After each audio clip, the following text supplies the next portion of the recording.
100.7. Massa FM Salvador. Massa. Doutor Roberto Carlos, ele é advogado, constitucionalista. Estamos falando muito sobre o artigo 142, por exemplo. Eu tenho visto também pessoas falando sobre intervenção militar e muitos pedem a intervenção federal. Nós vamos falar com o doutor sobre todos esses assuntos e tirar dúvida de quem está acompanhando a nossa programação.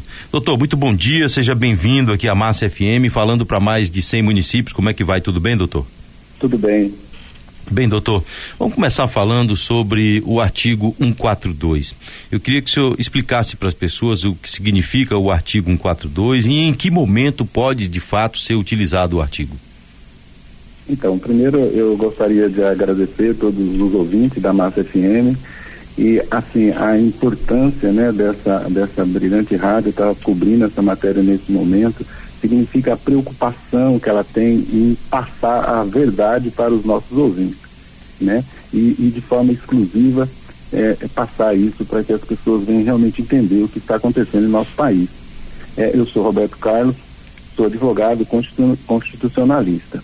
E aí, eu gostaria de explicar que o artigo 142, ele é um artigo constitucional, ele é das Forças Armadas, constituído pela Marinha, o Exército e a Aeronáutica. São instituições nacionais pertencentes, regulares, organizadas pela hierarquia na disciplina sobre a autorização suprema do Presidente da República. Ela destina-se à defesa da pátria para garantia dos poderes constitucionais. E a gente sabe que é muito complicado falar nessas eleições desse ano, né? A eleição já passou, já aconteceu, mas a gente tem que entender o direito de o povo buscar o artigo 142. Só que no artigo 142 ele é mais complexo, ele é mais difícil de ser aprovado. Então, falando do 142 ainda, ele tem iniciativa para que seja cumprida a lei e a ordem no nosso país. Mas eu gostaria de explicar a diferença entre o artigo 142, a intervenção militar e a intervenção federal. O artigo 142, um dos grandes problemas, dificuldade dele, é que ele precisa da aprovação do Congresso Nacional. E isso complica um pouquinho. E ele não passará pela aprovação dos parlamentares. Já a intervenção militar, os militares, a pedido do povo que toma as ruas, que é o nosso caso agora, o Congresso e o Supremo, o Congresso e o Supremo Tribunal são defeitos, são problemas do nosso país. E o Presidente da República permanece no poder por mais 3 meses. Após, esses 3 meses, é convocada uma nova eleição e o presidente fica proibido, em que o presidente fica proibido de concorrer. E também, no caso, o oponente também fica proibido, né? Ou seja, as pessoas envolvidas ficam proibidas, não é isso? Exatamente. Uhum. Já a intervenção federal, ela já é um pouco diferente. Os militares, a pedido do povo, tomam as ruas, o Congresso e o Supremo Tribunal são defeitos, o Presidente da República permanece no poder sem necessidade de uma nova eleição, até o término do mandato. O presidente poderá concorrer a novas eleições e será instalado um tribunal militar. Doutor, por gentileza. Poderes acima do STF poderá destituir os ministros. Essa é a diferença. Só uma dúvida, doutor. Quando o senhor diz que o presidente, no caso desse segundo ponto que o senhor trouxe, o presidente fica até o final do mandato, este mandato, não é? Desse mandato, é claro. Isso. Aí, de qualquer sorte, de dezembro. Ou a intervenção militar ou a intervenção federal pedem então a nova eleição, não é isso? Exatamente, pedem a nova eleição. A partir Agora, disso, a diferença da militar é que o presidente fica proibido de uma nova eleição, já a federal não. A federal ele pode concorrer? Ele pode concorrer. Ambas as partes? Lula ambas as partes. Entendi. Ambas as partes. Entendi. Certo. Seria um novo pleito, né? E aí eu acredito que isso que nós estamos precisando no nosso país, porque há realmente problemas que a gente não pode, né, ficar expondo, mas a gente vê que as eleições não foram tendenciosas. Eu acredito que foram tendenciosas as eleições no nosso país. Ou seja, teve lado, entendeu? Isso aí ficou claro mesmo. Agora, doutor, eu lhe pergunto, a partir desse momento, não é, em que existe esta possibilidade, qual é o comportamento que deve ser dado ao presidente da República quando as pessoas estão nas ruas? Porque eu vejo, por exemplo, que tem muita fake news, não é? Uma delas dizendo o seguinte: o presidente Bolsonaro não pode pedir à população para ir às ruas. Isso deve ser feito de maneira natural para dar o artigo 142. E aí diz que é preciso que tenham 72 horas para que as coisas aconteçam. Onde é que está a veracidade nessa informação que está correndo que nem rastro de pólvora nas redes sociais?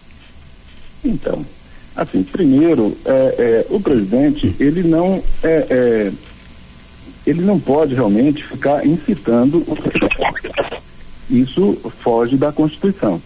Mas, indiretamente, através dos seus assessores, ele pode realmente, tranquilamente, pedir que o pessoal permaneça nas ruas, igual ele tem falado na internet, né? Não fique fazendo coisas do nosso oponente. Não vamos obstruir ruas, não vamos fazer isso. Mas, a manifestação sendo legítima, o presidente pode apoiar que as pessoas realmente manifestam, e eu acredito que isso é muito legítimo para o nosso país.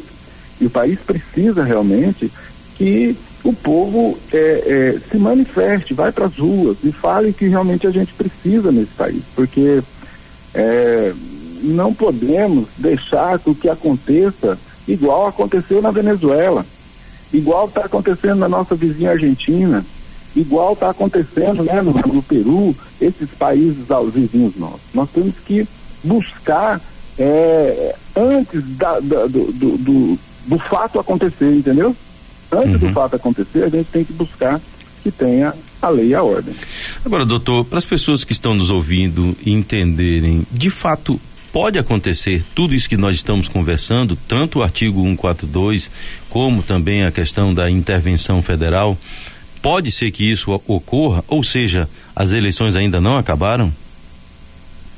Eu acredito que não acabou e nem vai acabar enquanto isso não acontecer, porque é importante que refaça essa eleição, porque ela foi feita. Você vê que aqui na Bahia, por exemplo, teve muitos inserções de rádio em qual o nosso presidente não pôde argumentar, questionar.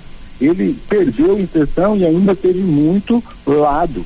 E aí, outro detalhe que foi de extrema gravidade no nosso país foi que liberou, né, sabendo que quem vota realmente no PT são pessoas de menor poder aquisitivo, liberou ônibus à vontade, todo mundo podia. E aí aquilo ali a gente não sabia que forma que as pessoas estavam indo, se elas estavam indo realmente votar ou se elas estavam indo ganhar um dinheiro. A gente não sabe, a gente não pode acusar aquilo que a gente não sabe. Mas provavelmente essas pessoas estavam, né, ali com um objetivo, com um propósito já definido. Eu acredito fielmente nisso. Conversando conosco o doutor Roberto Carlos, advogado constitucionalista. Doutor, quando o senhor fala que as eleições, o senhor imagina, entende que elas devem acontecer de novo, só eleições presidenciais ou acontecendo o fato de ter as eleições, inicia-se tudo, deputado federal, estadual e por aí vai? Não, eu acredito assim, que no máximo, estender até os estaduais, no máximo. Mas, hoje, né, eu acredito que, por exemplo, vamos pensar aqui na Bahia. O senhor fala governadores? Governadores e senadores? Isso, vamos pensar aqui na Bahia para governador. Eu não acredito, claro que também teve tendência, mas foi realmente, né, uma votação, às vezes, né, equilibrada. Não podemos aqui acusar ninguém. Mas quem realmente era perseguido, por exemplo, a gente sabe que ele não era perseguido pela mídia aqui na Bahia, né? Ele não era, ninguém falava de Neto, mal dele, sempre, né, os baianos apoiam o Neto, a gente sabe que ele é um grande gestor, a gente sabe que ele é uma pessoa que tem uma grande experiência, né, já no Senado, já na Câmara dos Deputados, como prefeito, ele fez uma excelente trabalho para nós aqui em Salvador, é uma pessoa competente, de alta competência para gerir o nosso estado. Mas ele não era atacado, ele não era proibido de falar, ele não era impedido de fazer. Já o nosso presidente, ele foi proibido de tudo. Não poderia falar nada do lado contrário e do nosso lado poderia falar tudo. Tudo era permitido. Então, isso é a tendência. Agora, nos estados não teve essa grande intervenção, não teve essa grande como que eu falo? Mas, doutor, o senhor acredita então que possa acontecer eleição para governador, senador e presidente, justamente pelo fato de uma candidatura à presidência da República fazer influência nas candidaturas para Senado e para governo? É isso então? Eu entendi dessa forma? Exatamente. Como aqui na Bahia, por exemplo, né? A gente sabe que seria importante uma nova eleição para poder balancear as coisas, porque eu não acredito nessa balança da forma que foi, porque se o Neto teve ali 42, quase 43%, e aí com os votos do pessoal do Bolsonaro indo para ele, e ele não chegou, ficou muito longe, rapaz, do seu opositor aqui na Bahia. Então eu não acredito aí numa parcialidade dos tribunais. Eu não acredito. Bem, agora, doutor, então o senhor imagina que o posicionamento do povo nas ruas é algo que deve ser respeitado, então, e avaliado de maneira diferente, não como está sendo dito pela imprensa, de chamar de golpista, de ato golpista e por aí vai? Exatamente, porque a imprensa, né, a imprensa podre que existe no nosso país, tudo para ela é golpe. Tudo para ela, e você vê nas manifestações da direita, por exemplo, nem um discussão, fica tudo limpo, tudo pacífico, vai crianças, vai idosos, vai todo mundo, é muito pacífico. E aí vem a mídia, vem a Globo, vem as televisões, né, a CNN aí, e metendo pau, falando que é golpista, que é perigoso. Perigoso que eu estava no Congresso agora, nesses dias, né? De segunda até ontem, eu estava no Congresso, e aí saíram essas manifestações.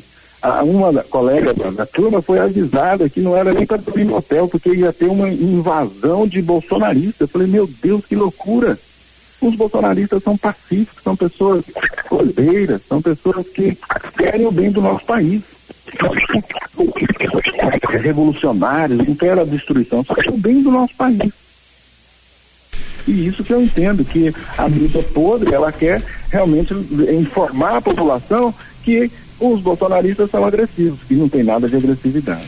Bem, doutor, só para a gente ficar bem entendido em tudo isso e para as pessoas que estão nos ouvindo, não é? Porque há uma polarização muito grande no país. Então, muitos concordam, outros discordam. O que a gente está discutindo aqui são as nossas opiniões ou aquilo que está dentro da lei? Ou seja, o cidadão que está protestando na rua, pedindo uma nova eleição ou discordando do que aconteceu na última eleição, isso está dentro da lei e que de fato o que nós estamos dizendo pode acontecer de maneira natural e isso não deve ser interpretado como sendo golpe? Não, jamais. Porque assim, que o presidente falou, ele não vai trabalhar nada fora das 4 linhas da Constituição. Então, intervenção, artigo 142 está lá na Constituição? Tá, com certeza. É um direito do presidente da República e é privativo a ele. Só que, falando de um artigo 142, ele é mais complexo. Da intervenção militar, mais complexo ainda. Agora, eu acredito na intervenção federal. E legítimo, está na Constituição, ele tem o direito de usar isso aí, compete a ele usar, e compete ao povo também pedir, porque se o povo não pede, o presidente não pode usar. Mas se o povo for às ruas, se os povos buscar, lutar, fazer, né, as manifestações que estão fazendo de forma pacífica e ordeira, eu sou contra também impedir as ruas, impedir de transitar, queimar pneu, isso eu não sou a favor. Agora, os caminhoneiros pararem nos postos de gasolina, nos lugares, nas suas casas, é legítimo, é constitucional, o direito à greve, o direito a não trabalho. Isso é uma liberdade que nós brasileiros ainda temos, graças a Deus. E que se continuar à esquerda, nós vamos perder toda essa liberdade. Você vai ouvir falar na rádio ou nas televisões que o meu presidente é maravilhoso, é lindo, é fofo, é gostoso, e tudo isso. Ninguém vai falar que ele foi o maior corrupto no Brasil, que ele é uma pessoa realmente desonesta, uma pessoa que não merece. Isso é a minha posição. Então, respondendo a sua pergunta, é constitucional, é legal e é provável de acontecer realmente no nosso país. E isso, para acontecer, tem que ser antes da posse do presidente eleito, não é isso? Exatamente, tem que ser agora, né? Porque depois daqui 2, 3 meses, aguenta ficar na rua, a pessoa precisa trabalhar, né? Precisa levar comida pro povo brasileiro, está se manifestando na rua, precisa também então não pode acontecer daqui 2, 3 meses, tem que ser agora. Ou acontece nessa próxima semana, né, ou nessa semana agora que nós estamos, ou na próxima, ou não acontece nada. Porque se esfriar, aí um abraço, não acontece. E eu estou indo agora para as ruas porque eu preciso também apoiar o nosso país. Nós temos que lutar realmente com todas as forças que a gente tem para que não aconteça a Venezuela no nosso país. E isso a gente sabe que é muito provável de acontecer. Bem, doutor, eu quero agradecer a sua participação conosco aqui, viu? E desde já deixar os microfones aqui abertos para as considerações finais e também à disposição para que sempre que o senhor quiser poder falar com o nosso público ouvinte. Obrigado, um grande abraço, viu, doutor? Obrigado. Eu só gostaria de pedir que vamos para a rua, vamos lutar, vamos trabalhar para a gente ter um país melhor, um país ordeiro, um país sem discriminação da rede social, sem que a gente seja realmente um povo livre. A gente precisa ser livre. Nada paga a nossa liberdade. Nada paga a nossa liberdade. Ok, doutor, um grande abraço, obrigado. Tá aí o doutor Roberto Carlos, ele que é advogado constitucionalista. Ele fala que pode sim acontecer a intervenção militar e não a intervenção, aliás, a intervenção federal e não a intervenção militar. E ele diz que as eleições ainda não acabaram, imagine. Eu notei que ele é bolsonarista, eu notei isso, por isso que eu perguntei a ele se ali eram as nossas opiniões ou aquilo que está dentro da lei, né? E ele trouxe dizendo que é aquilo que está dentro da lei, essa é a verdade. 100.7 Massa FM Salvador. Massa